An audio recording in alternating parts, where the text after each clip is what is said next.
असम के शिवसागर में कुछ स्थानीय संगठनों द्वारा कल चलाए गए मियाँ खेदो अभियान के दौरान स्थानीय मुसलमान के साथ हुए टकरार के बाद अब सोशल मीडिया पर एक पोस्ट सामने आया है जिसमें एक मुस्लिम युवक हुंकार भरते हुए सुना जा सकता है।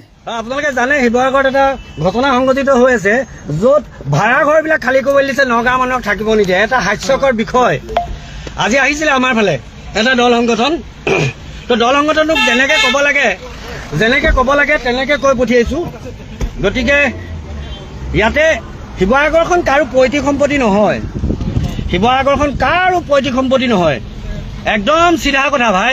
মোৰ ভাড়া ঘৰত মই কাক ভাড়া দিম, ভাৰতীয় নাগৰিক এজনৰ কোন ঠাইৰ মানুহক ভাড়া দিম সেইটো মোক। গতিকে মোৰ এৰিয়াত সোমাইছিলে, মই এটা কথা এতিয়া আমি পঠিয়াই দিলোঁ, ভালে ভালে পঠিয়াই দিলোঁ, একদম চিধা কথা। তো আমি আজি ভালে ভালে পঠিয়াই দিছোঁ, তৰ্কাতৰ্কি কৰি পঠিয়াই দিছোঁ। তো এইটো তৰ্কাতৰ্কিটো আৰু বেলেগলৈ যাবগৈ নালাগে। এটা কথা আমি জনাই দিছোঁ যে আমি উপঙি অহা পুনি নহয়, এইখন অসমত আমাৰ। असम के शिवसागर में कुछ स्थानीय संगठनों द्वारा कल चलाए गए मियाँ खेदो अभियान के दौरान स्थानीय मुसलमान के साथ हुए टकरार के बाद अब सोशल मीडिया पर एक पोस्ट सामने आया है जिसमें एक मुस्लिम युवक हुंकार भरते हुए सुना जा सकता है।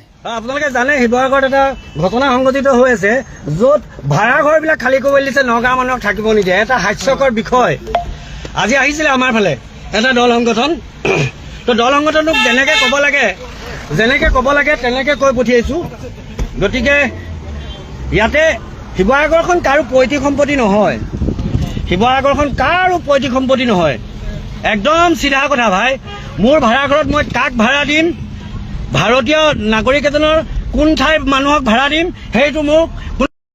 গতিকে মোৰ এৰিয়াত সোমাইছিলে, মই এটা কথা এতিয়া আমি পঠিয়াই দিলোঁ, ভালে ভালে পঠিয়াই দিলোঁ, একদম চিধা কথা। তো আমি আজি ভালে ভালে পঠিয়াই দিছোঁ, তৰ্কাতৰ্কি কৰি পঠিয়াই দিছোঁ। তো এইটো তৰ্কাতৰ্কিটো আৰু বেলেগলৈ যাবগৈ নালাগে। এটা কথা আমি জনাই দিছোঁ যে আমি উপঙি অহা পুনি নহয়, এইখন অসমত আমাৰ।